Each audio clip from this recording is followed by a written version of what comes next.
Hello and welcome to the 2024 State of the Stream. So what is this? Because I realize, I think we've had a good year of streaming here. So that may mean there might be some folks who don't know what this bit is. I have a bunch of like end of year rituals that I like to do. I've been streaming pretty regularly for a while now. I think some of this end of year stuff, like I think this will be like the 8th annual highlights video I've made. Might be the 8th Parasite Eve Christmas as well. So this has been going on for a while. And the state of the stream is something I'll put out a survey, get some responses, some feedback, talk about the feedback, also talk about what I liked and didn't like, what's in my head, what's in my skull for what I'm doing. And then, maybe talk about some stuff that is going to happen next year. I will be putting this on YouTube, on the main channel. So if you are a YouTuber and you watch this, YouTube viewer, you are welcome to leave any comments. Even if you missed the survey link or whatever, that's whatever. You can just leave comments. You can let me know if you liked something, if you didn't like something, whatever, blah, blah, blah. You're all Wizardry 7 trauma. Whoopsies. But yeah, just wanted to make sure folks have that line of communication if they so desire. This year, I think, arguably went smoother last year. Of course, when I was making up all of this stuff, I saw all of my 2023 notes. And 2023 had a lot of goofs. I think I got COVID in March of 2023, so that interrupted stream. That was also Icy had a fun time over the summer. This year, I would say mostly went smoother for that kind of thing. I did have one family member who had some medical stuff that required me to sort of help out with things throughout the year. But that person's doing well, and they should be hanging in there. So mostly it was a pretty cozy, comfy sort of year, I think, for me personally. But what was really fun was the PlayStation. Looking at my notes from the end of 2023, I was already kind of had the fever to start doing the PlayStation instrumentality project. I was clearly working on it, working on the overlays, coming up with ideas, deciding the chronological order of things. And now, of course, then, AGDQ was a few weeks into January. I think it was might have been the last full week of January, which is why I ended up starting PIP on the 27th of January or something like that, right? Because I was coming back from AGDQ. Of course, this year is a bit different, right? It's the first full week of January, and I'll be going earlier than I ever have gone before because I'm doing the same thing that I did for SGDQ, the interstitials producer role, but that role is now staff. So I am now staff, which actually does mean I'll get a staff hoodie, which is just kind of cool. It's kind of fun. Not that I'll really have more responsibilities, but it's cool, right? It's kind of swag. But so in terms of what that means for the stream, I mean, we'll go through. We have a bunch of questions. You can see here that we have a bunch of things related to Pip.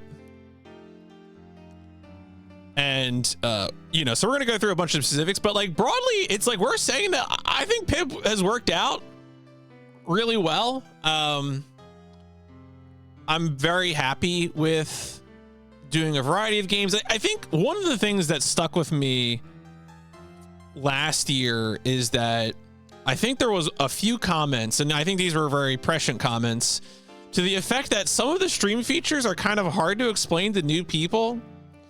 As much as Chaos Tour produced a lot of really good plays, and there was a lot, it's still producing good plays as we'll talk about. But Chaos Tour doesn't make any fucking sense to someone who's just clicking on the stream.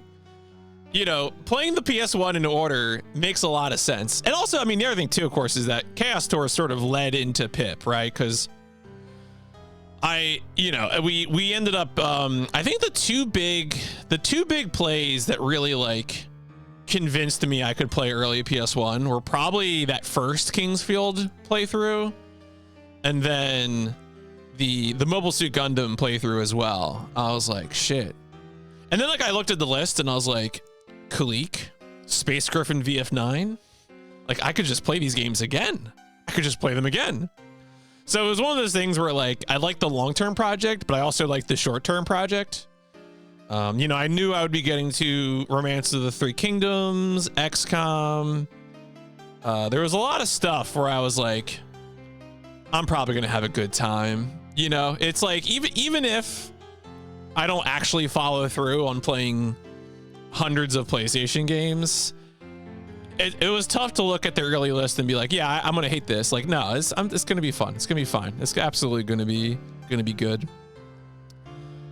So yeah, so having like a mainstream feature that I think is relatively easy to explain has been a benefit. Generally speaking, I think like the stream numbers have been pretty good. If I really wanted to, I feel like if I really cared about numbers to the exclusion of all other things, I would like, I don't know, pick a popular brand or set of games and stick to that. But like, that ain't me. That really ain't me. I can't do that. I'm too much of a contrarian weirdo to stick to that kind of thing. So that is, I mean, although I'll tell you, my YouTube subscribers are up to like 820 something, which is, I feel like pretty good for a channel that's mostly just speedruns and Twitch VODs. Yeah, the only numbers we care about are which we constantly reset by changing. That game is so messed up. Yeah, in an alternate universe, I think Mario 64 is good. Imagine thinking Mario 64 is good. Strange thing. Oh yeah, I should mention too, a good Dave requested that I start uploading some of the other plays to like a VOD channel. So I did create like a separate just raw ass VOD channel for non-pip VODs. This is called PMC Trilogy Vaudeville. So I'm gonna, right now it's mostly Dark Cloud 2 and like a lot of VODs from 2020, which is apparently when I started regularly saving VODs. So yeah, that's the main reason. Like I've been saving them on Twitch, but I haven't really been doing anything with them. But now I'm like, wait a second. Some people might want to see some of these, maybe, but it's like impossible to get to them. So I haven't been doing it all at once, but I've been slowly doing it. And as you can see, there's a bunch like Metal Gear Solid 2, Armored Core 4, Yakuza 3, like there's stuff on there. So, I'll mention it from time to time. I should put links to it somewhere actually, but as a new experiment for me. Yeah, and that's the idea, right? Like we have these on video. Maybe people want to see him for whatever reason. I'll just put him on a VOD channel. The Vaudeville punny is super funny. Kingdom Hearts Birth by Sleep, just do it. Just live your life. All right. Was there any other general points? No, I mean, I'll get into the sub games and Chaos Star specific stuff. We'll talk about some specific points with Pip. But mostly just like I'm always excited to stream stupid PlayStation games. Like it's just always good. And y'all have made it a lot of fun too. I don't know. I'm gonna be real. If I was like doing this like with a very by myself, it would have been hard to sustain interest through Wizardry 7. I'm not gonna lie. I'm gonna be honest about that one. But Wizardry 7 was fun. Terrible game, but I did have fun playing it. And it's even like Beyond the Beyond, also a terrible game. I'm kind of satisfied I did the run back on that, So it was a real one for sure. Well, let's get into some of the specific questions here. So the kind of the first big thing I wanted to like explicitly check in with people was the whole Wizardry 7 thing, right? For the entire month of October, I played Wizardry 7 for the PlayStation. And part of how this came about was that I said, so, you know, Pip is playing the PS1 in chronological order. But I said that if a fan translation were to drop for a game whose original release date is sort of before where the pointer is currently, the pointer being, you know, whatever our current date in Pip is, I would slot that game in immediately. And so towards the end of September, Gradius dropped the patch for Wizardry 7 for PS1. Apparently Gradius is also the author of the Ultima Underworld patch as well, so shout outs to Gradius. And at that point, we were in November 95, and Wiz 7 on PS1 is a October 95 game. So this is the first time it's happened. So it was like, oh, do we do this? Like, do we commit to this bit? And I asked people, I was like, I was getting ready to play A-Train, and I was like, do you want me to play A-Train first, or do you want me to just go straight Wizardry 7? And like, all of you sickos were just like, play Wizardry 7. So I played Wizardry 7 for the whole month. And anyway, part of what I wanted to check in here was like, did people like this approach? And the answer is yes. There was approval. There was widespread approval. People are enthusiastically on board with this. So right now, I don't know when this is going to become an issue again.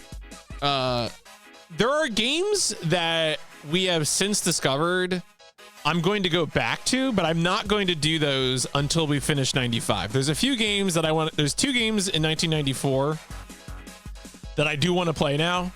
That is Tama, Adventurous Ball, and Giddy Labyrinth. And I want to play the first MotorToon Grand Prix. The game that is named MotorToon Grand Prix in North America is actually MotorToon Grand Prix 2. It's a Kingsfield naming situation. So I want to play the original MotorToon Grand Prix so that when we get to MotorToon Grand Prix 2 or 1 in North America, we got the context. And it's a racing game, right? Like, I booted it up and I tested it. I don't even think there's that much Japanese text in it anyway. Yeah, I mean, that's the other thing, is that like with PS1 stuff, you know, having that fan translation patch drop, you know, and being able to provide immediate feedback, I think is like a good thing. It's, you know, good. I think it's good for the stream. Hopefully it's good for the translation author. I mean, not like, it's interesting because I think at this point you have translation authors who are like high profile. Like if Hilltop Works or Snowy Area drop a new patch, people know. That's not a secret. But you do have, you have lots of people writing patches. And, you know, and sometimes I was recently setting up there's a Goemon game in 96 that we're going to play that has a translation patch. And I was like, you know, I was reading the README, and the README was kind of sad because the translation patch author, apparently it was their 5th translation patch, but whatever support and interests they had previously seemed to have eroded because the experience of writing this Goemon translation patch seemed to be very negative for them. They felt like they couldn't rely on people to test it. Maybe they had those resources before. And they ended the README by saying, never ask me for anything again. And, you know, the fan translation author doesn't owe us anything, to be sure. I'm not entitled to the fruits of their labor. But like, you know, I feel kind of bad. Like I'm hoping to have fun with that game and be like, yeah, good job. You know, I forget their name, but you know, we'll see. We'll get there when we get there. But you know, I think it's nice because fan translations are one of those things where it's like, you know, it's fandom and community that's going on now. It's nice to sort of dip one's toes in those waters. I do like doing that. So yeah, cool. I think this is a good process. Lord knows someone's going to beat me over the head with a Crime Crackers translation patch. I still think that is going to be the next one. I don't even know. Like, I don't even know of anyone who's doing that, but it just feels like such a natural candidate. You know, it's a Mediavision game. It was a high profile early PS1 release that didn't get, because it's very anime. It's like a first person shooter anime dungeon thing by Mediavision, right? People love Mediavision. So cool. Next question that I checked in just so I can tell you, God. All right, but like, it's gotta be, yeah. All right, whatever. We'll see what you're doing. So I asked about the sports approach. Generally speaking, if you're not familiar, the way I approach sports games is I once again, like many things, stole Spike Vegeta's approach, which is to say that I'm playing a just like a game, like an exhibition game, right? We do one game and then move on, and the exception to that being if there is some kind of tournament format. And so positive and negative examples of that are V-Tennis, where I did the tournament mode, took a stream, and you know, it was fun. V-Tennis was a surprisingly fun tennis game. The, of course, bad side of that is Namco Soccer Prime Goal, where I did the tournament mode in that, and that sucked because I mean the game looked very fun at first, had like fun music, kind of cute sprites, but it was kind of, I couldn't figure out how to play it. Maybe someone has. It didn't work out for me. Someone did fill in another field, and they basically kind of said, you know, something that makes sense, which is just like, we should probably just figure it out, you know, calculate it based on stream time. How long is it going to take to do a thing that isn't just playing an exhibition match? As far as like how we'll apply this going forward, my assumption is that, you know, games that are season based, that are simulations of seasonal sports, those sports will probably continue to be exhibitions: hockey, football, baseball, basketball, soccer. And then the ones that are maybe individual sports, more like event based, like tennis, golf, we'll play a more wait and see approach at those. Yeah, it's like right, like what is going to help you see the experience here? And of course, like if there are sports games that have like weird story modes or stuff like that, like unexpected things, we'll delve into those more fully, right? So that's pretty much how I expect that to go.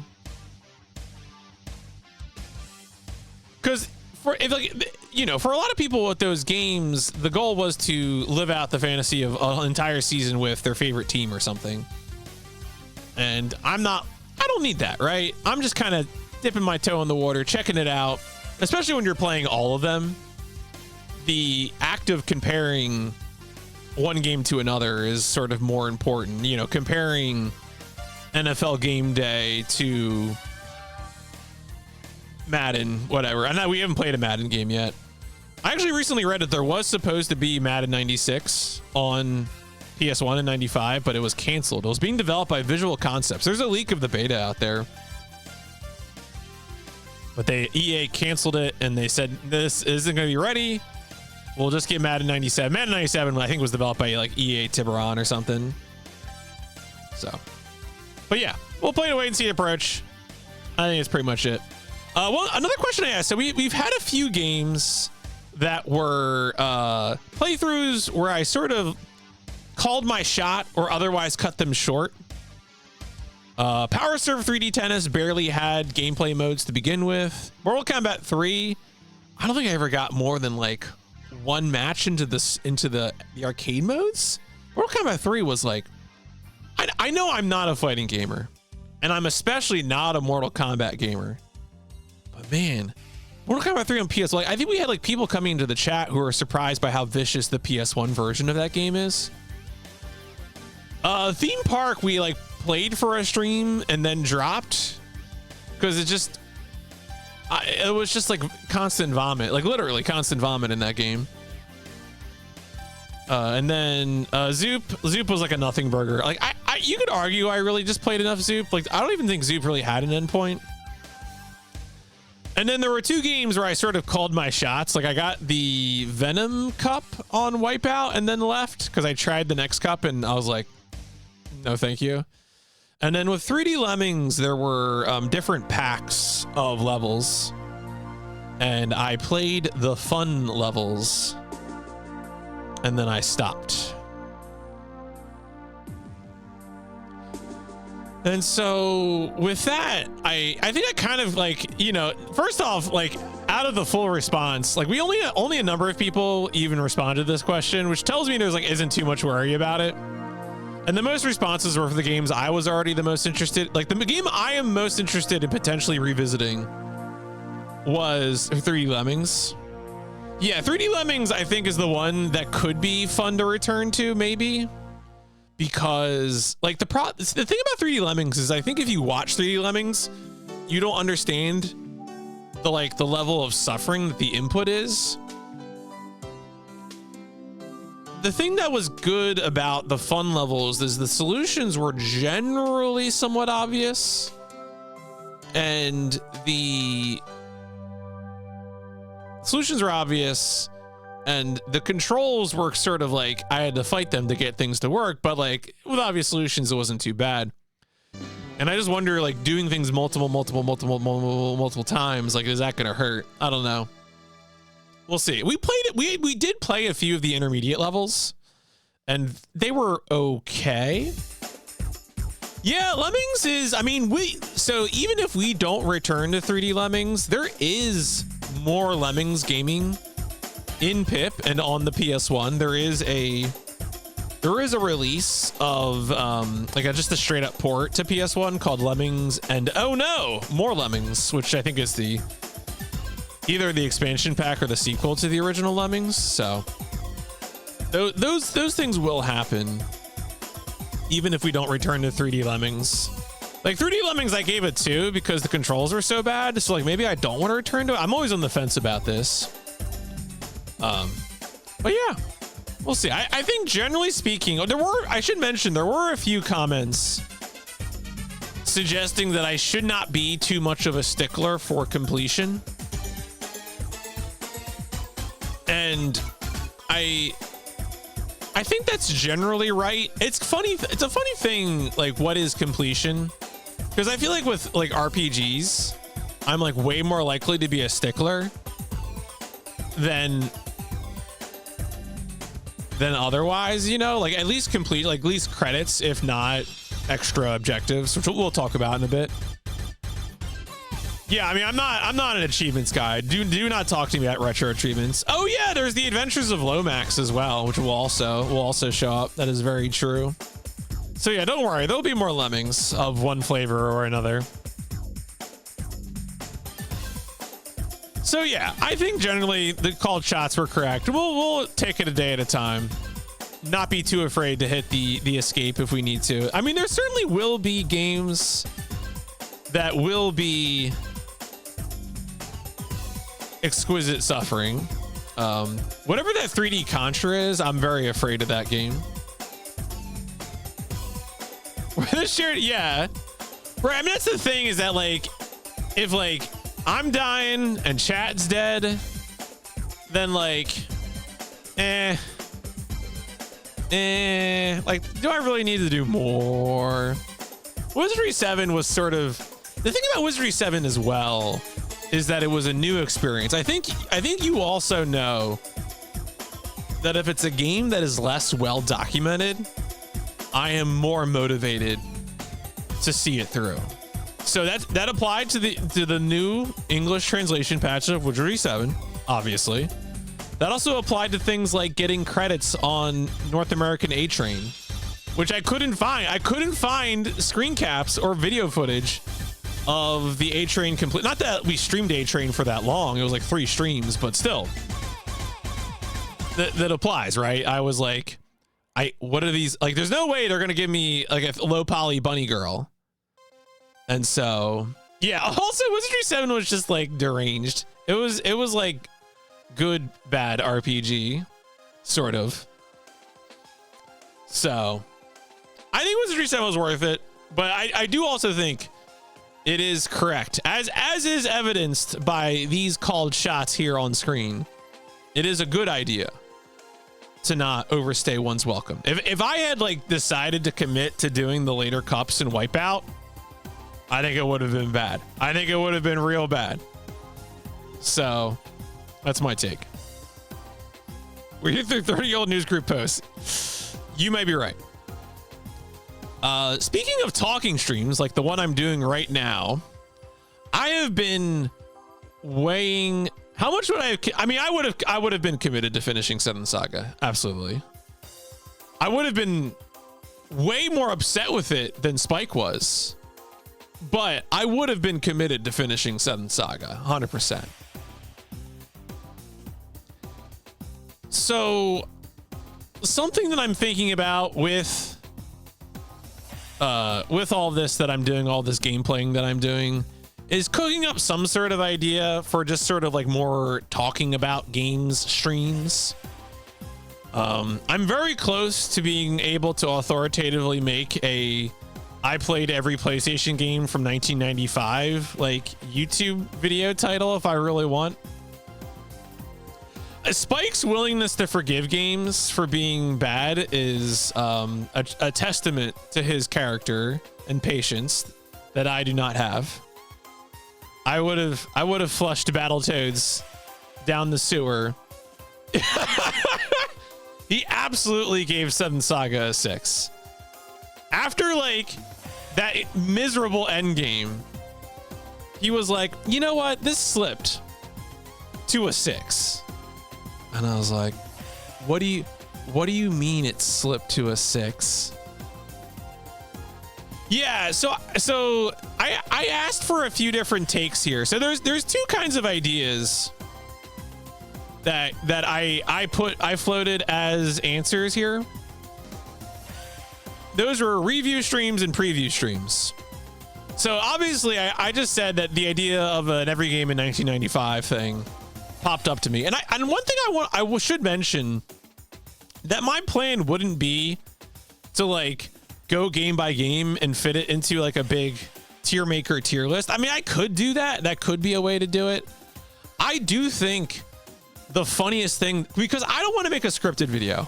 I can't stand scripted. I mean, I watch some YouTube stuff. There's YouTubers I watch, but like, I just want to stream and talk. Like, I've tried making scripted YouTube videos, and it's a nightmare. It's just I don't want to do it. So I think what would be really funny is to have like a slideshow or something, and kind of so someone submitted a comment in one of the other boxes where they're like, genre reviews would be interesting, and I actually think genre reviews is a good framework for how to structure talking about playing every game in 1995. Because I really do think I want to be like, I'm going to talk about shmups. I'm going to talk about flight sims. I'm going to talk about rail shooters, you know? And I think it's like a good way to structure that kind of video. So yeah, I think that's definitely, especially for, if I were to do a smaller subset, I'm talking about shmups. They fucking suck. Miserable. 0 out of 10. Abysmal. 1 out of 10. I would probably like, if I'm doing, so here's the one thing. I like the idea of like reviewing the past month. Like every January 1996 PS1 game. That kind of idea is like good to me. The one flaw of that is that not all months are made equal, right? So like January 1996 is a very different scope than November or October 96, right? Just because of how releases during the year get scheduled. Seem to be okay with slightly more scripting when you were talking with another person. Are we talking about the podcast? Because I mean, that's kind of true. Although really, it's Steven who's like in charge of the scripting and reading most of the scripting. I tend to still be pretty off, although I'll leave notes and stuff. Like, right, we make like in Giant Robot FM, we make a notes document. which is part summary, part like talking points. I tend to mostly still be off the cuff, but I will also include talking points sometimes, just like to give heads up to Steven. I don't know. It's a good idea sometimes, especially if you don't want to forget talking about things. The PMC Pip podcast. Pip. It's in the Pip. Do I have anything else that I want to say? I think I already covered. Oh, I mean, the other thing too is that the previewing thing might also become a function of the fantasy stuff, which we'll talk about in a second. So it will probably be, once again, Spike Vegeta. If you ever watch this, I apologize. I'm stealing many things from you.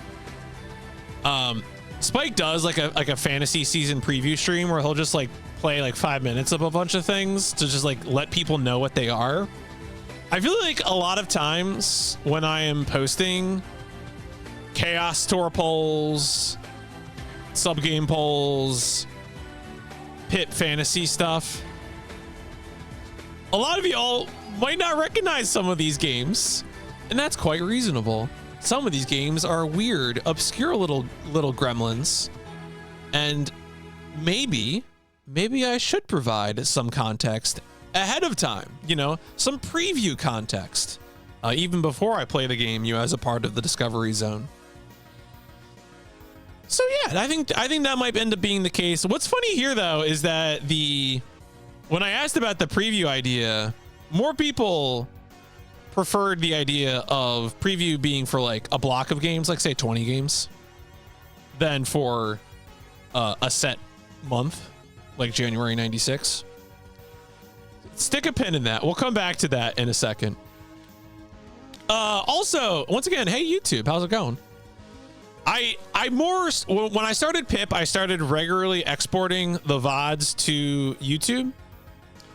And I think this was a good decision. We've had a few people who have stopped by the stream and are also regular YouTube watchers. I think in particular, I would shout out Veef, Good Dave, and Royalty Valens, probably as people I would single out. I would pick on and bully for leaving lots of nice, good YouTube comments. And there's been other folks as well, to be clear. So generally speaking, if there's anything that I can do, like, I'm not gonna suddenly become like a YouTube algorithm monster. I ain't making thumbnails of like, wow, I played this game, and with a hand tied behind my or whatever, and surprised face, But if there's pog face, but if there's something that I can do in terms of playlists, like so far I've been putting everything into one big Pit playlist. You're not gonna believe what happened. But like, if it would be beneficial, a stash of Pog. I always like that. Like, what was really funny, all the people who had Wizardry 7 on their Twitch recap this year as viewers. That was very funny. Because that cover is like, it's like a little like pouch with some like artifacts in it. And there's all these people had this stupid cover on their Twitch recap because of my stream, I guess. A very good bit. But yeah, anything, I mean, probably playlists. I'm probably going to start organizing the playlist differently. Am I watching too much Twitch? Yeah. But I'll probably make playlists, like, especially for longer playthroughs, like a separate Wiz 7 playthrough list, stuff like that. So yeah, it's a weird cover. I honestly, the PlayStation 1 Wizardry 7 cover was kind of better, which is, that's kind of a cliche to say that the Japanese cover is better, but it is true in this case, I think.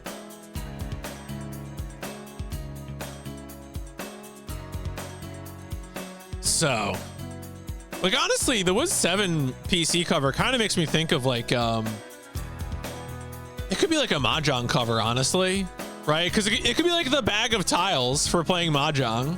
That's the Wizardry 7 cover. Okay. So, fantasy. So I had done this format initially of doing like a draft, like you would for like fantasy football. People went through, they picked out games. I picked like the rest of the year. So the season's too long. I think it limits the number of participants too much. And we got to do something. So once again, I'm going to steal from Spike. We are going to implement a new way of doing the fantasy. And now, so if you're a Spike Vegeta viewer, you already know how this is going to work. But just in case you are not a Spike Vegeta viewer, I can go ahead and quickly show what this looks like. Wait, I'm gonna flip over to here for a second. Reminder, there's a new sub game poll if you haven't voted in the poll.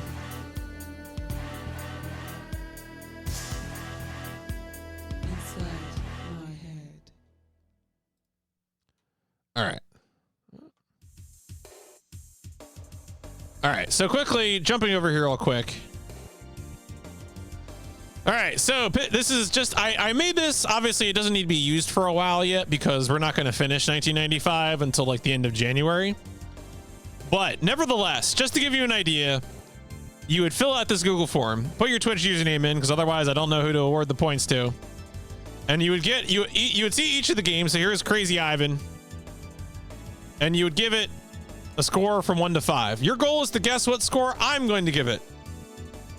And then you would get points based on the difference between my score and your guess.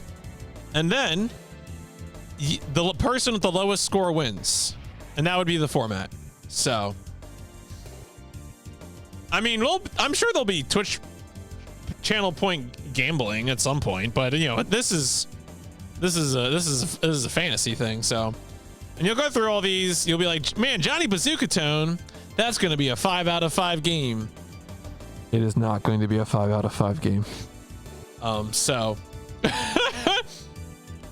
this might be the worst game. We'll get there when we get there.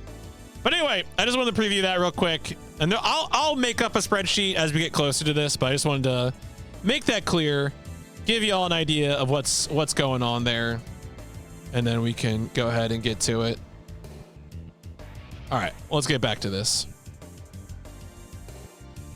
But yeah, so I had asked if people would prefer a numerical set of games or a set based on date. And more people voted for set based on date than numerical set. I'm gonna be real. I'm probably going for numerical set because of the thing I said before, which is that there's not an even number of games per month. And I would rather stick to like 20 or something. Yeah, we're probably gonna do that. I think the first season I might make it like 88 to 110, just to make it 22 games so that we can slot into an nice even number. I do love round even numbers.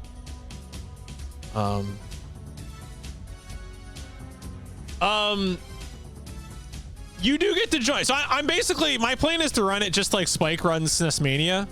And the answer is you will be able to, I'm not going to start another fantasy season until I finish up 1995. So the first fantasy season is going to be 96 games. 1996 games.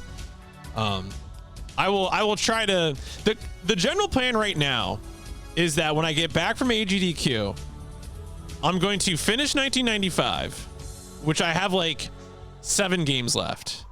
It's like Suikoden, some fighters, a sports game, Epidemic, Horndal, Tecmo Stackers. PIP stands for the PlayStation Instrumentality Project. It is a Neon Genesis Evangelion joke. That's why when I start the stream, it starts with the big Ava title, Ava episode title screen cards. It's just like it's an anime joke. I don't know if you watch anime, but it's an anime joke. Because so Ava has a thing called the Human Instrumentality Project that's like the secret project that the one guy's doing, and it's a whole bit. It's an anime joke. It's Chinatown. Don't worry about it. Yeah. So, but yeah, fantasy season is probably going to be game 88 to 110. It might end up being 89 to 110. It is my intention to play to do at least Tama and Motor Tune Grand Prix, as I mentioned before continuing on the 96. And I may also do Omit. Folks, do you want me to play Omit?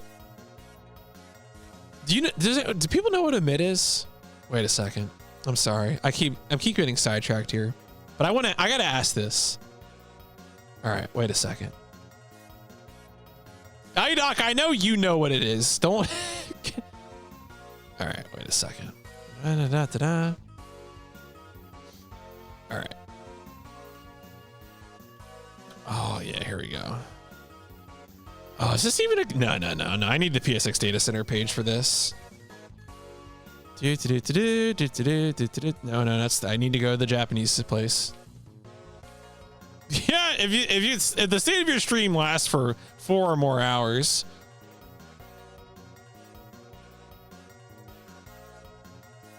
Don't. All right. Okay, folks. Omit. What is Omit? Omit is a PS1 port of a trilogy of SNES games. It's a JP exclusive, but it's all in English. Why is it in English? Because it is a tool for teaching English. And as a side note, the game's name is not the backwards spelling of time. It is not the word omit. It is the backwards spelling of time. And it's got like a crazy science plot. Let's see. Is there a plot summary here? Yeah, she has like the main character has like knowledge of a secret parallel world or other visit in the other world. She wants to destroy everyone. Yeah, there's like some parallel world bullshit. There's magic. I think this is. Hey, Fru, is this the game that you got the flames from my hand sound clip from? Do you remember what I'm talking about? But yeah, look at all this anime. I love to talk to Yuri in my anime.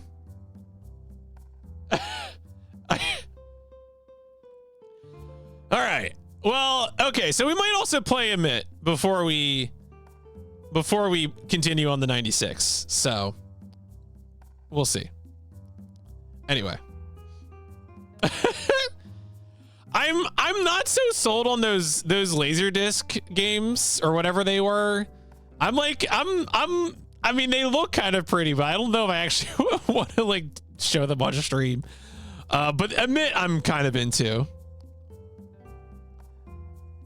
Not sure if it's Omit. Okay, yeah. Well, we'll discover one way or another. All right. I need to get back to the thing. Where is it? There you go. Aha. All right. Yeah, I mean, they're Laserdisc animated things, so they're quite pretty for sure. All right. Anyway, I also wanted to check in on whether or not people were on board with the extra objectives. And the answer is that look, it seems like if I'm excited for it, the people watching are excited for it. So when I did things like the extra dungeon in Arc the Lad, all the extra equipment in Kingsfield 2, and arguably I did like the extra dungeon Beyond the Beyond. I did the rat dungeon, getting the Cane of Corpus in Wizardry 7. So like extra stuff, right? I think doing extra stuff for the value is appreciated. So that's generally going to be my approach. And also too, when I'm replaying games that I've played before, but there's things I haven't done that I want to do. I've probably beaten Final Fantasy VII like 4 or 5 times. I've never gone and fought the weapons, you know, the extra weapons. I should do that, right? I should just get like horribly OP broken and go fight them. We're gonna do that this time. If I make it to 1997, we'll do it. Well, I'll fight Ragu Ragula in Wild. I mean, I have killed Ragu in Wild Arms because Wild Arms is easy to cheese, but you already want to play FF10. The remaster releases, I mean, maybe. That's another interesting subject when it comes to, there are games that I already plan to play remasters of. And that's usually in situations where the remaster has cut content. Saga Frontier is the one that most comes to mind. Saga Frontier is definitely the one that I think is the most deserving of that. The Final Fantasies I'm kind of less worried about because I feel like it's easy to break those games. But like Saga Frontier, Legend of Mana, From Mission 2, I'm probably gonna do the remake because streaming the fan translation patch doesn't really seem to be a good experience because the dialogue in the cutscenes is not translated. I would have to like read a script out loud. Yeah, I mean, with like 7, 8, 9, you have those PC releases with the boosters, as they call them. I don't know. We'll see. I may do that. I may not.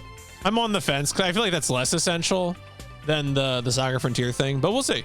You know, I'll as we get closer, I will think about it more. But yeah, people are on board. I included a joke question about whether I should cheat in shmups, and the available answer options were yeah, yes, and absolutely. And most people said absolutely, which is absolutely the right answer. Not really too much of a question here. I think with this, this is one of those things that I think is a big. It varies across people I've seen doing console challenges. And I should be clear. If you like doing your challenge project without using in-game cheats or external cheats, Godspeed. I'm not here to tell you how to play games. But if you do suggest that, I don't know, you're like violating the spirit of the game by cheating, come on. Who are you kidding here? Yeah, like that's the thing. Like, if this is how you like to play the game and you have fun playing the game that way, you should do it. Absolutely. Don't let me stop you. There's a Twitch team page that I'm mostly taking shots at here, and the text on that Twitch team page has changed since I complained about this. So I feel like someone out there, I don't know. It's very specific. The edits they made were very specific, so I feel like I've been seen. Because I think I said something to the effect that like, well, because this person basically said that like we didn't play with cheats and guides back in the day, and I was like, my brother, there is like an entire industry of strategy guides. They built cheats into the game and advertised them in magazines. You know, GameFAQs was around in like 2099, probably even earlier. This was a part of the culture. Guides are a part of the culture. So that's all I'm saying. All right. But if you do enjoy playing blind, if you enjoy not resorting to any sort of cheats, whether those are in-game or not, have fun. Don't let me stop you. I just don't like it when you're like, well, you're not really playing. I'm like, whatever.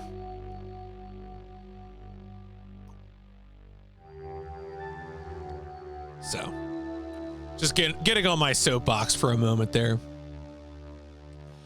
And like, honestly, for the most part, I have only used external cheats in one game, and that was Jupiter Strike. A game so featureless, so bland, that it didn't even have in-game cheats, right? Like, generally, I like the idea of playing along with a game's in-game cheats because they were included by the developer. They are, as far as I'm concerned, in an intended way to engage with the game. But Jupiter Strike is just so bad. Weird game. I don't know why it was like that. But yeah, it's funny though. I have beaten some. The only shmups that I think I beat legit, mostly because they had like super easy difficulty options, were Parodius and Mobile Light Force, aka Gunbird. So those were cute games, you know.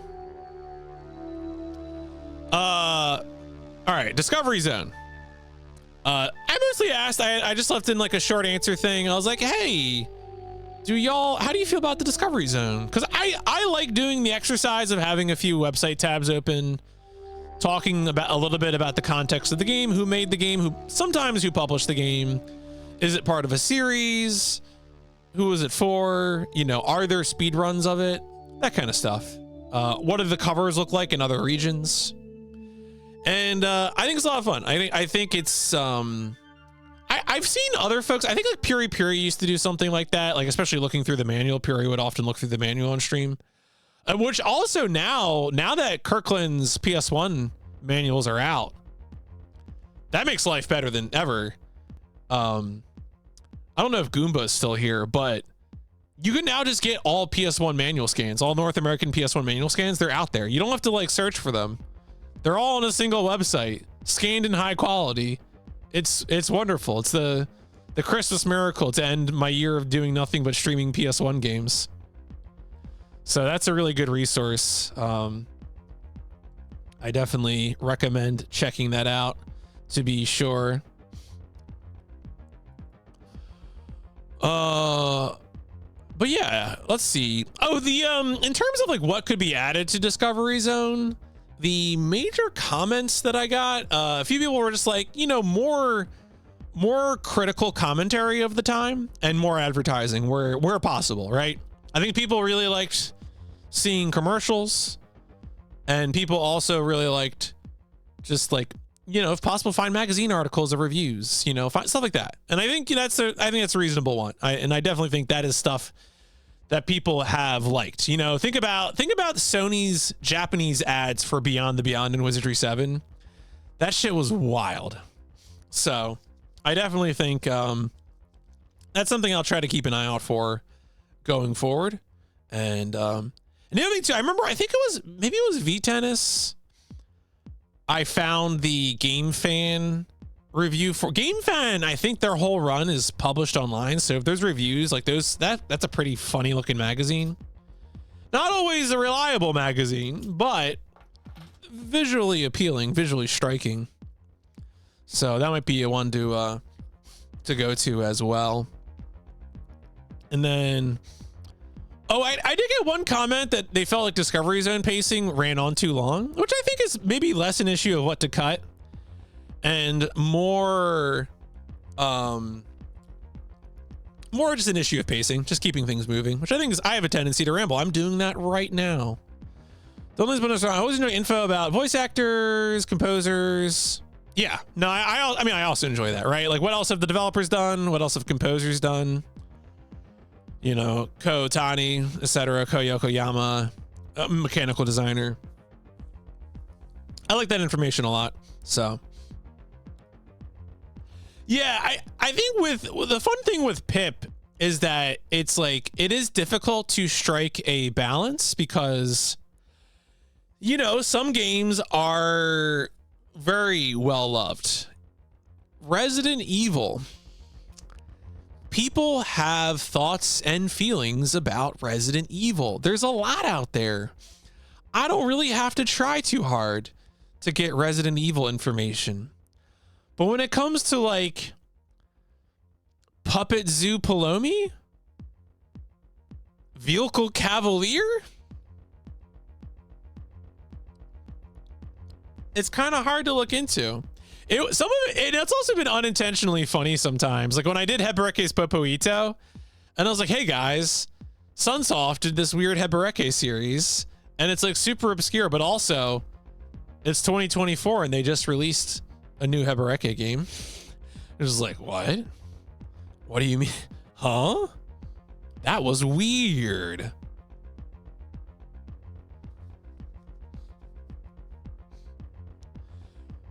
But yeah, I really like the context providing thing.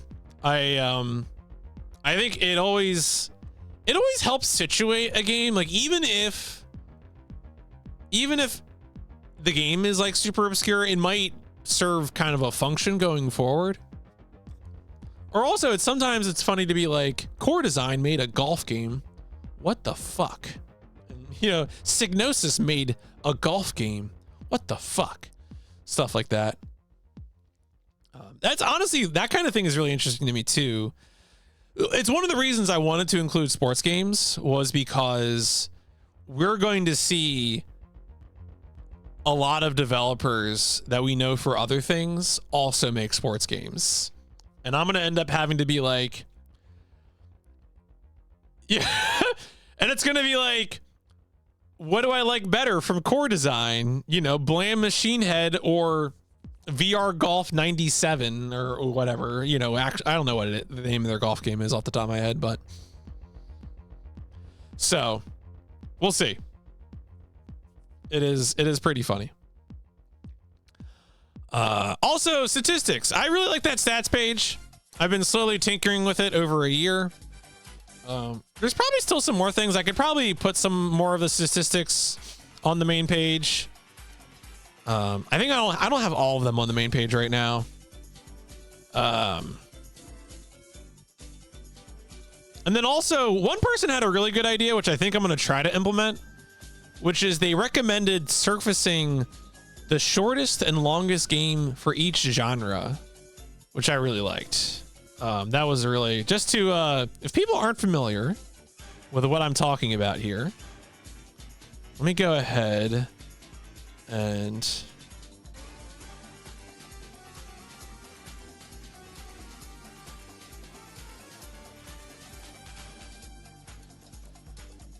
so just to reiterate here, so this is like the master stats page, right?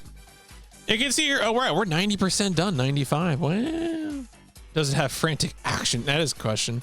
So you can see right now, I have the shortest games overall, Striker 96 and Wizardry 7. And I also have the shortest and longest games per year. But I over here, I have a bunch of genre things, you know, so I have like the total done, like the total that there are, the number that are finished, the total length, the total time I've spent playing this genre, the average length of games in this genre, you know, the average ranking. So people, and I also like the number of games per year. So you can see like, oh wow, there's a lot of 3D platformers in the year 2000. And so the someone was like, oh, you should surface the shortest and longest games. And you know what? I think you're right. I don't know when I'm gonna sit down and do it, but keep reminding me because it's a good idea. So it'll be funny to get out, especially as we go along and accumulate more games. Reminder, of course, is our current standings for 10 longest games in PIP. Wizardry 7, XCOM, Beyond the Beyond, Ark the Lad, Remains of the Three Kingdoms 4, Rayman, fuck Rayman, Kingsfield 2, Doom, A-Train, and Discworld. So I imagine Suikoden will probably slot in somewhere around here. Kick Discworld off the disc, but we'll get there as we get there.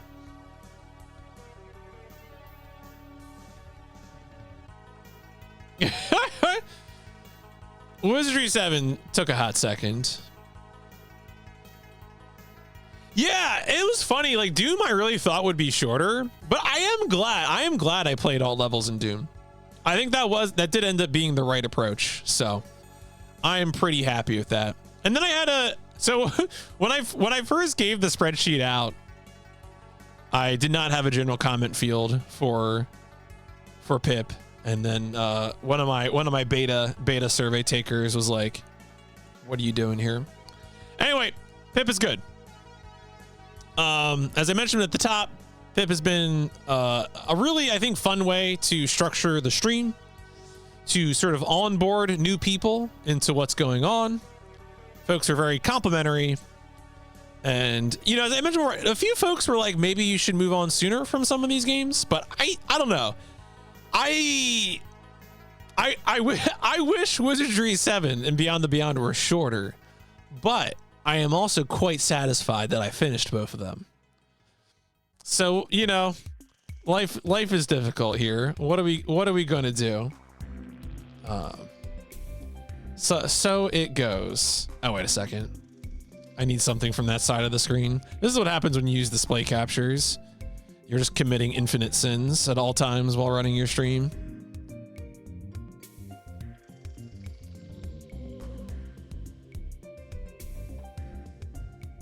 All right, there you go. Bam.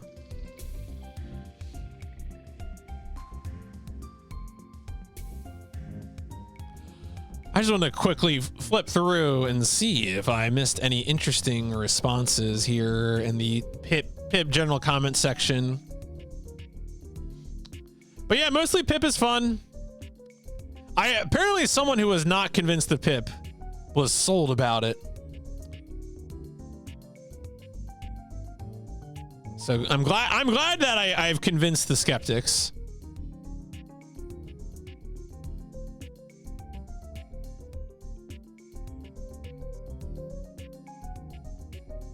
Cool.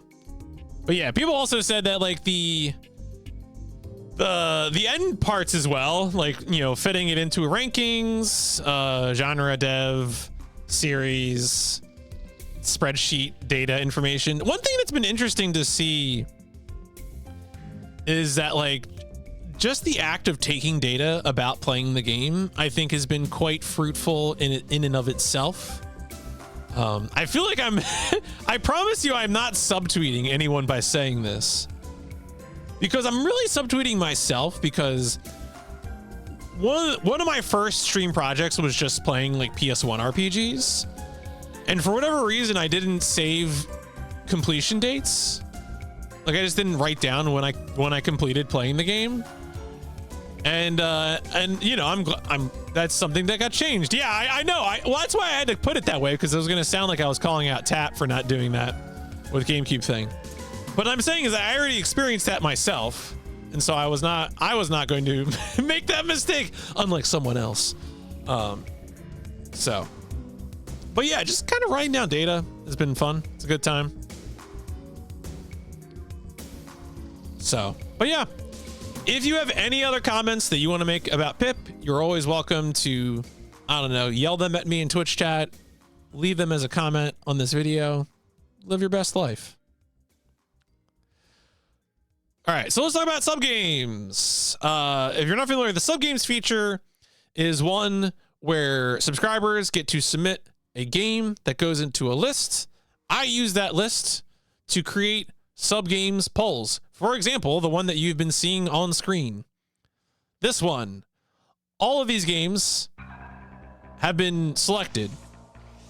I also have a channel points redemption where if you get 100,000 points, you can force a game onto the next poll.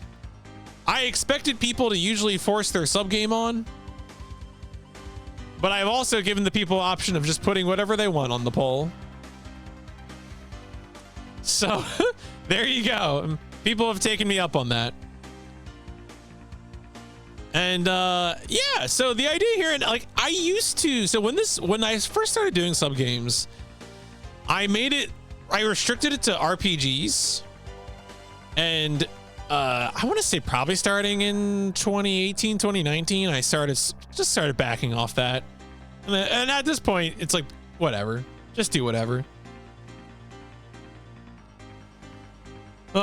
You know, and so I'm generally happy with this. This is compared to Pip, which is like a pretty fixed, rigorous flow of game. This is, you know, more caught up in the vicissitudes and whims of chat. And generally it's been pretty fun. I think what was really fun this year was I always ask for what are people's favorite and least favorite sub games plays, because I'll list them out on the survey and see what people think. And what was fun here is that like most games ended up having mentions for both loved and hated. So like Super Paper Mario 2 and -2, Dark Messiah 2 and -1, Jagged Alliance 3 1 and -1, 7 Samurai 20XX 2 and -1, Yakuza and Indigo Prophecy, Yakuza Like a Dragon and Indigo Prophecy both 4 pluses, but also a hater. So there's haters all around us, which is exciting. You know, I'm pleased. The only games that were like universally acclaimed were Arx Fatalis and Ghost Trick, which I get. It's kind of hard to hate Ghost Trick. And I feel like Arx Fatalis is the sort of game where like either you see Arx Fatalis and you love it, or you are unable to perceive Arx Fatalis. Like it's like literally it's like a test, like a visual test. I'm surprised there weren't more Indigo Prophecy haters. Indigo Prophecy is not a good game. I was astonished. Indigo Prophecy is so weird because that opening diner bit is like so exciting, where you have to like you kill this guy and then you have to like cover up the murder and like get away. Like that's so exciting. And then the game just becomes so bad. Truly astonishing. Can't wait to play Heavy Rain. So yeah. I know. Yeah, who can't wait to play Heavy Rain? But yeah. Also, shout outs to Outer Wilds. Just a garbage game. Just the worst. I mean, I'm not surprised that people brought that up. Because obviously, if you asked me, like, what was the most suffering in a playthrough this year, I would rather play Wizardry 7 than Outer Wilds. Like, Outer Wilds was absolutely the most miserable shit I played this year. And I've played 77 PS1 games. So, you know, Outer Wilds is awful. I don't know what people see in that game. Truly unfortunate. But anyway, the only thing I might mention here, and this is something that applies to Chaos Tour as well. We had a few sub games that were on the longer side this year. Dark Cloud 2, which just wrapped up. Yakuza Like a Dragon, Jagged Alliance 3. I'm happy to do these, but I also do wonder if, like, even if the game is good, should I cap them at all? My feeling right now is that since I don't do this for a living, that means I have the luxury of not capping it. I can just do whatever. But, you know, it's something to think about. If I were relying on streaming as my bread and butter, I would probably feel differently about it. But right now, yeah, sure, whatever. I'll play Dark Cloud 2. But I just wanted to put that out there that have I thought of doing more and more of those longer games? I mean, that's kind of what I do for sub games playthroughs. I mean, like, a fair amount of the 60 hours of Dark Cloud 2 happened off stream, you know? So that's definitely been my approach, is where appropriate for games like Jagged Alliance 3, Dark Cloud 2, LAD. I try to do stuff off stream. And it seems like people are okay with that approach. With Pip, I prefer to try to keep everything on stream, especially if it's a more obscure game. Now, I have limits. I wasn't going to do the mind control grind in Wizardry 7 on stream. I wasn't going to do that. I told you all about it. I showed you where it was. I wasn't doing that on stream. So there's limits to it, but you know. But yeah, the answer is I'll probably try and... I generally try to structure it so that any task that is repetitive, I will, like, especially for a longer sub-game playthrough, I will do that off stream. And that's been my approach for sub-games. And if that's the good approach, then I'll just keep doing that. Let's talk about Chaos Tour. So Chaos Tour, I mentioned before, Chaos Tour underwent a transformation this year. Chaos Tour, I think, as I said at the top, was responsible for getting me on board with Pip. But once I started Pip, I was kind of like, Chaos Tour is hard to explain. I ended up picking a month. I was set to play. I told myself I was finally going to sit down and play Steel Battalion on stream. And I forget what happened, but I just did not want to play Steel Battalion. So I ended up kind of just sweeping Chaos Tour under the rug for a while. But we have since brought Chaos Tour back. So Chaos Tour now is a community challenge, community channel points redemption, where when it is met, I make a big poll in Discord and people vote for a game. And the poll is themed. So far we've done 2 themed polls. One of them was adventure. The one that just closed was adventure games. And then, oh no, I don't even know. Okay. And then the other one I did was, it was just the general poll. It was just the general poll. Oh yeah, I did 2 of them. I did 2 general polls. Anyway, I'm going to make them themed from now on. I've been working on themes, 4 votes for future Chaos Tour segments. Some of those themes were going to be things like, I'm very stubborn. We got a few games done. I often say I feel like I don't stream a lot, and then like Archie will remind me like, dog, you stream like you're like the most consistent scheduled motherfucker on this website. And like, look, I'm very set in my ways. Okay, wait, I took a screenshot of this. Yeah, so like upcoming Chaos Tour polls could be mecha themed, console themed, like Saturn. I might do an indie game Chaos Tour poll. I haven't done much, so I haven't done many new game streams this year. Like last year I did more new game streaming between like El Paso Elsewhere, Armored Core 6. I really didn't do that much of it this year, and I'm kind of on the fence about it. Like obviously if there's a game that's really in my wheelhouse, like of course I should play it and stream it, but I ended up not doing that this year. But I could make a poll out of it. I could make a themed poll, so we'll see. Only stream ever following releases a weekly schedule and means it. I am often curious because I do see some other people, especially people who will post their schedule on Blue Sky. I feel like Shasta's pretty good at keeping to a schedule. Maybe Morphoria as well. But anyway, the schedule is helpful for me as well because it lets my wife know what I'm doing. So it goes.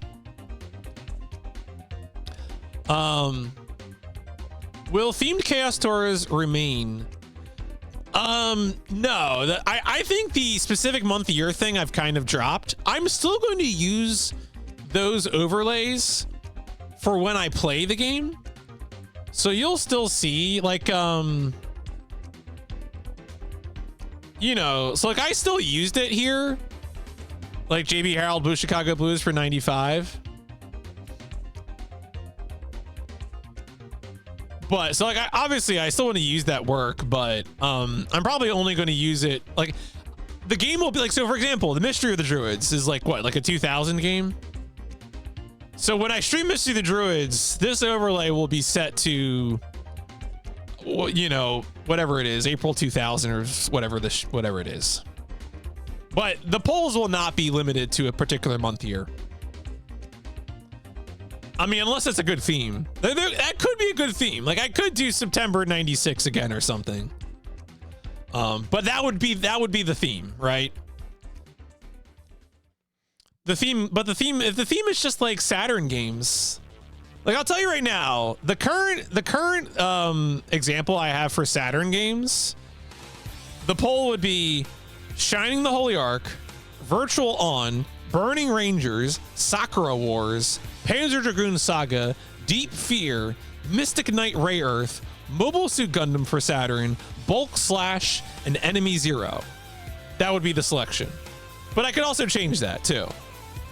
You know, that's just as an example.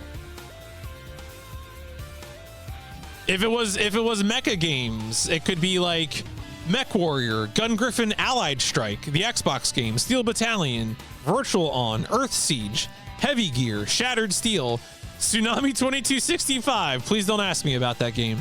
Sakura Wars and Iron Soldier. You know, it could be whatever, right?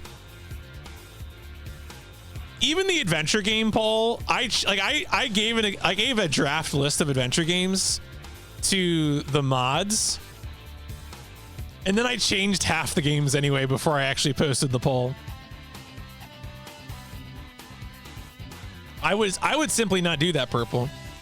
Tsunami 2265 is like a 2002 PC action game. I think it was made by Italians. It's like bootleg anime shit. I don't think it's a good game, but it is a 3D action game with mechs. And it's Italians trying to do anime. Which honestly, let me tell you, the Italians, they love anime.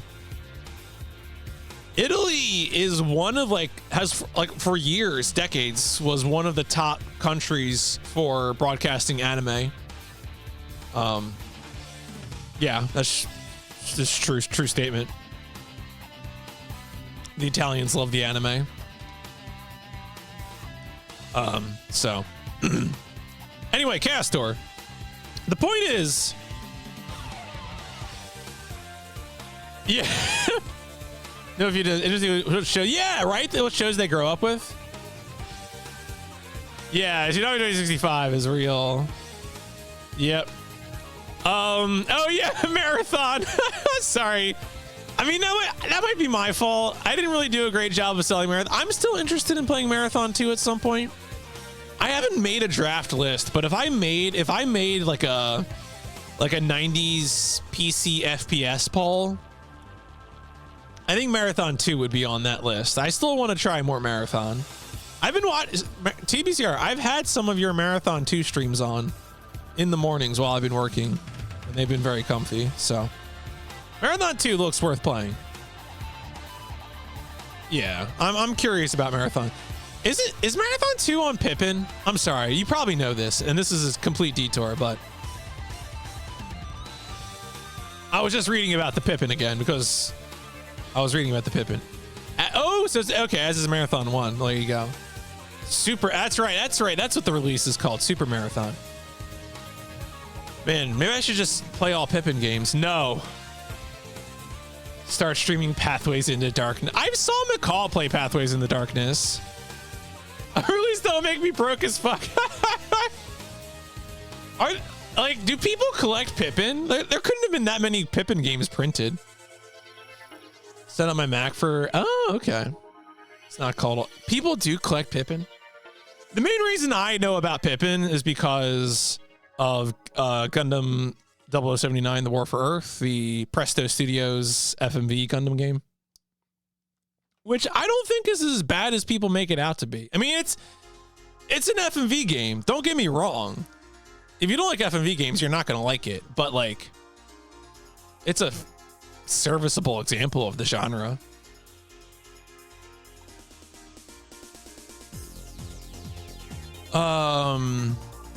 But yeah, basically, yeah. I mean, it's CD-ROM multimedia. That's why the CDI is that way. That's why 3DO is that way. That's why CDI, 3DO, the Jaguar CD. Actually, I don't even know if there's many FMV games for Jaguar CD. Okay. Anyway, the point is, Chaos Tour has been, I think, a benefit to the stream. The format has been changed. But I think the format is good. The new format is good and will continue to provide good playthroughs. Again, Kingsfield, universally praised. We all love Kingsfield. We love Kingsfield so much I started playing more PS1 games. Alone in the Dark. Very glad I played it, because now we're going to be ready for Alone in the Dark 2 on PS1. Yeah. It's funny, someone remembered Robotica. Whoever remembered Robotica, how did you remember that game? I know I beat Robotica, and I know it wasn't good, but like, what a dark, like, Robotica is so fucked up. Yeah, Alone in the Dark 2 is gonna be an experience.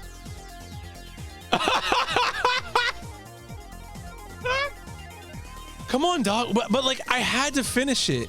It was a Genki. Like, Genki was involved. It was a first person Genki game. I mean, it was really more Micronet than Genki, but I had to know. I had to know. It took me like 3 tries to finish that piece of shit. All right. Anyway. Also, shoutouts to username Echo the Dolphin, who also stops by the stream sometimes, even after I played Echo the Dolphin for Dreamcast. That guy's always a lot of fun. I very much appreciate your presence, sir, whenever you're here. But yeah, I'm happy with it. I wanted to talk a little bit about speedrunning. I really didn't do that much speedrunning this year. And so I kind of just wanted to be like, is speedrunning still a part of what I am doing? And like, the answer, I think speedrunning is going to be making a comeback. There's going to be more speedrunning in 2025. Really, this year, the only new games I speedran were really Kalik and Exector. I did a few runs of Duranko Wenko. And then a lot of other people started speedrunning Duranko Wenko.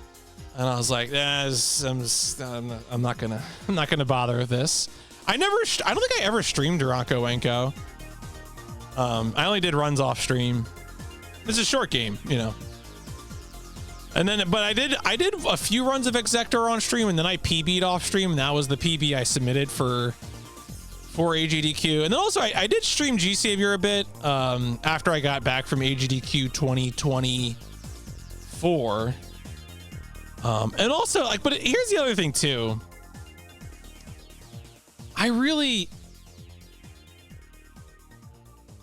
Armored Core 6 was, as a speed run, ultimately kind of a negative experience for me.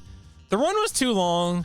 It wasn't my kind of speed run, but I felt like I had like an obligation to run it, and especially to at least like make sure there was a new game submission for the second submission period for AGDQ 2025 or 4. Thankfully, shoutouts to Rain, who put together a much better submission, and a submission that was New Game Plus. So I was happy to provide commentary and not be running that game, because I wasn't really like, it's a good game. I had fun playing it casually, but are there any new runs on your radar for next year? You mean like new speedruns to me, or new games that I would want to speedrun? I can answer both questions. All right, so right now I have some early objectives for speedrunning. Yes, it is a subset, it's true. Right now, I can tell you that I would like to be a dumb enough motherfucker to do a Kulik duology speedrun. But that means that I do need to return to and improve my Kulik PB. I only did one full run, and there's at least like 20 minutes to save just by not dying. So that's got to get done. That also means that I would need to return to Epidemic. As of this time, I am still the uncontested world record holder in Epidemic. Now, I did a lot more attempts of Epidemic. I am pretty happy with my Epidemic time. I probably could beat it just because I didn't do that many runs. But Epidemic, if you don't remember, is just like I think my PB is like 2840 or something. I ended up preparing it for a shots fired in like 2021, or maybe it was 2020. Anyway, I like if I could get a PB in Epidemic, I might even submit it. I don't know if Epidemic is like an entertaining speedrun, but I also didn't think G Savior was an entertaining speedrun. So clearly, I just don't know what kind of freaks and sickos are on games committee anymore, and I should just send them my weirdest mecha slot. I submitted Exector to AGDQ 2025, and I'm gonna keep submitting Exector. Maybe I'll submit Epidemic. Maybe I'll submit Kalik.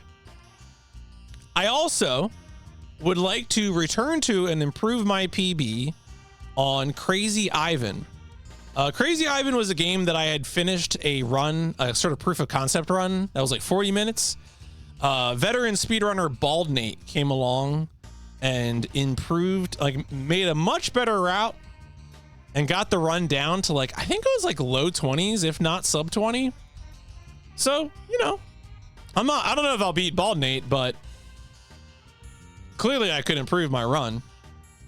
And I think Crazy Ivan could be a good game for a cutscene incentive, because it's got short FMV cutscenes that are very funny. So that could also be a fun speedrun for that kind of thing as well. It's also helpful now that I think the last time I was thinking about doing something with Crazy Ivan, Russia had just declared war, or they had just, it might have been when they had just seized Crimea. Let's not revisit this. Anyway, I'm less worried about it being Russia adjacent now. So, yeah, Miami Vice all cutscenes. Truly a work. An experience. Drugs gone. Money too.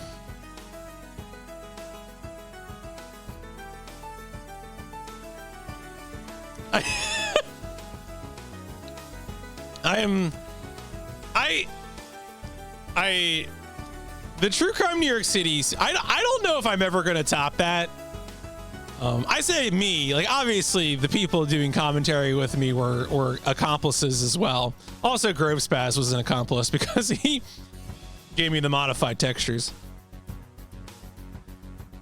Yeah, that was,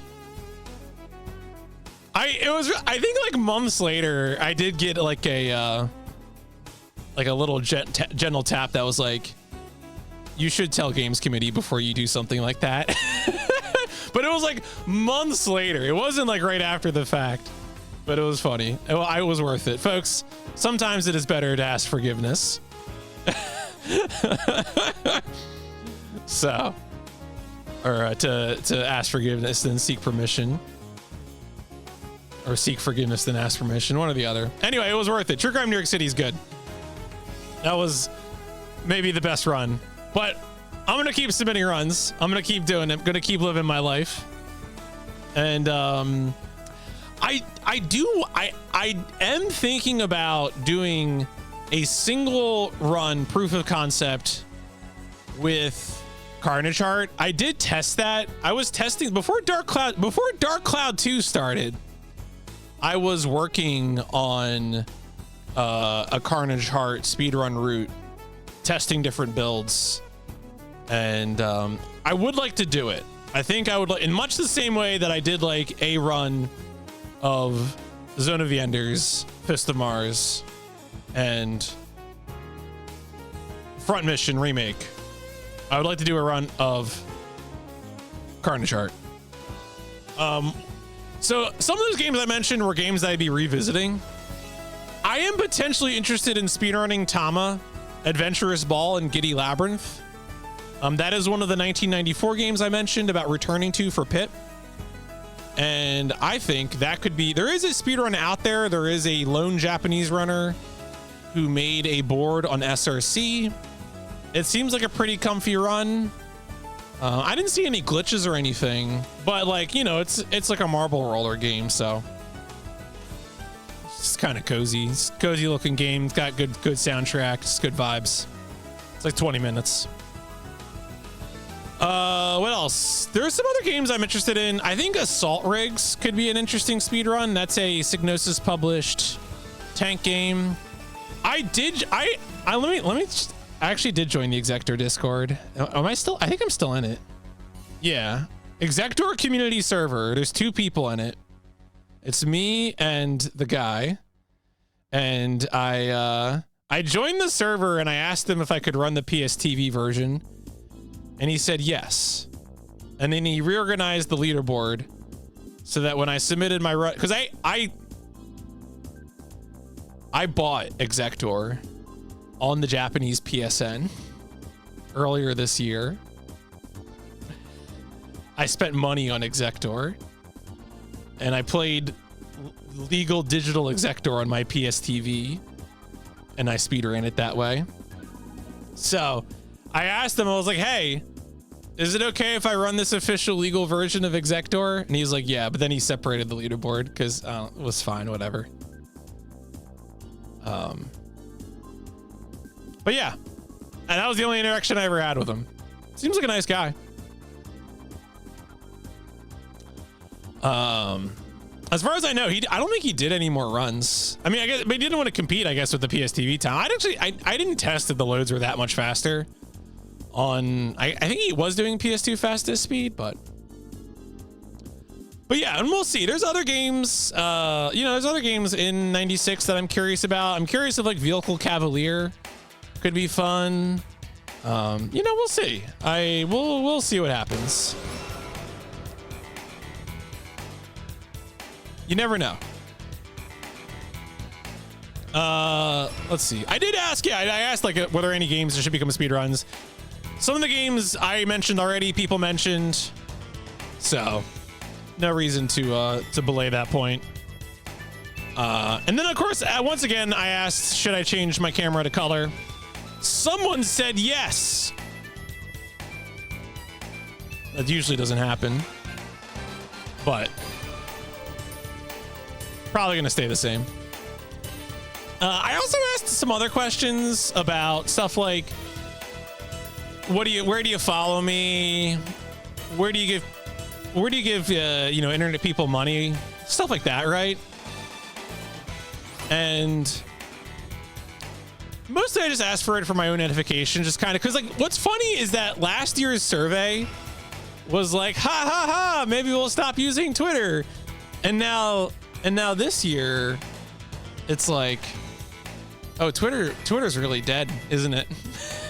We're all over on Blue Sky, those of us who are posting anyway. I've also asked questions in the past about like stream things, alerts, emotes, stuff like that. I didn't want to do those questions this time because I feel like I never act on them, or I rarely act on them.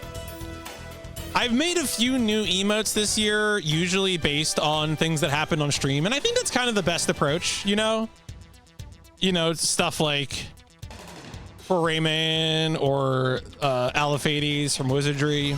And that's probably going to be my approach going forward.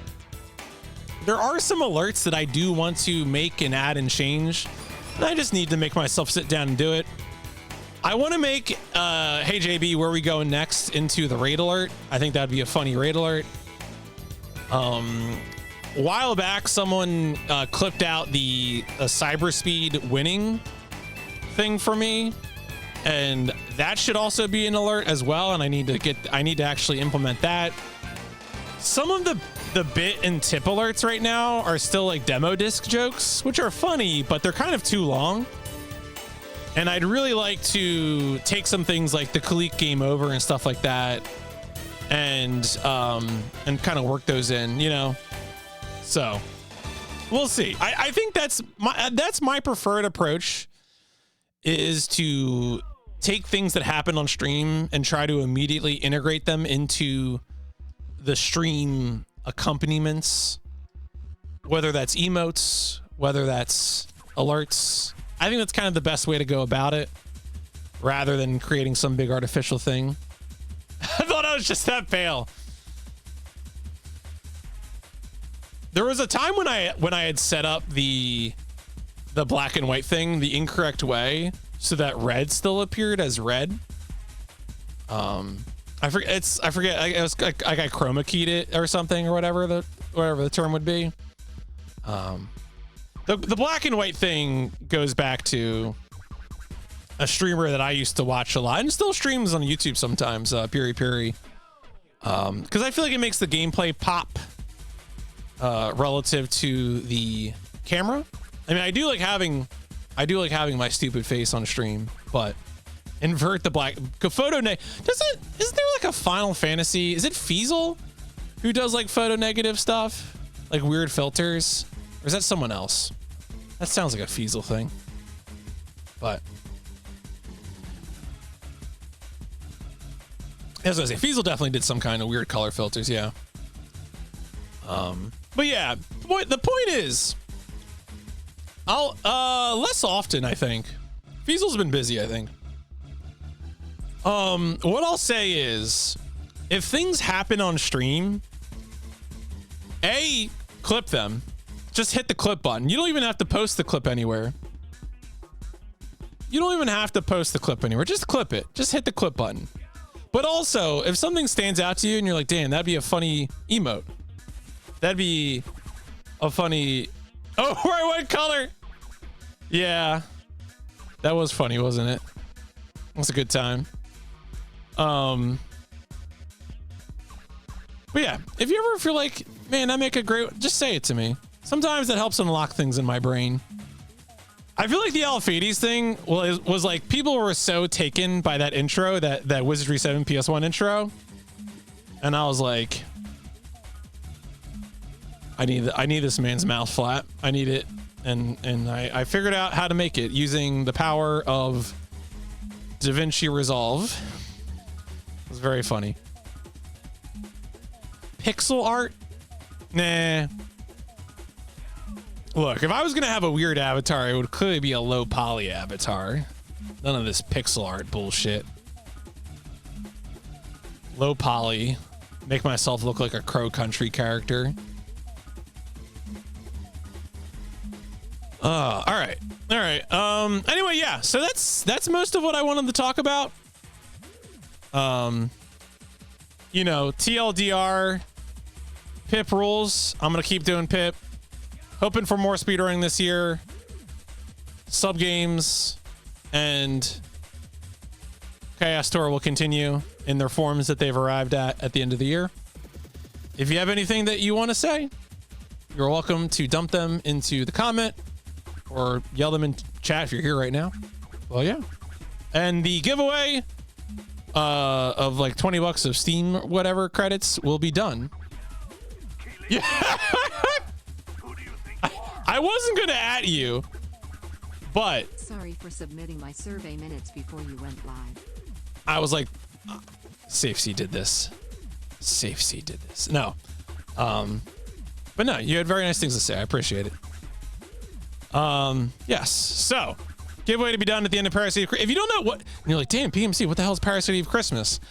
Over the next 6 days, I will be streaming the corresponding parts of Parasite Eve on the corresponding days. So if you're not familiar with Parasite Eve, in game, it takes place over 6 days, starting on Christmas Eve.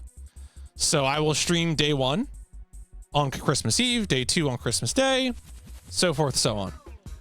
Now, of course, each of those days aren't going to take a full stream, assuming I have time to do a full stream. So I will probably backfill those things. Christmas Eve, I have a specific idea of what I want to do.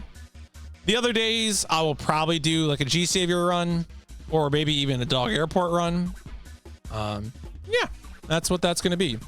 In fact, I'm probably going to do some G Savior right now. So thanks again for being here for my state of the stream. It's a bunch of y'all are here and I really appreciate that. Thank you. Hope you had a beautiful 2024 watching the stream.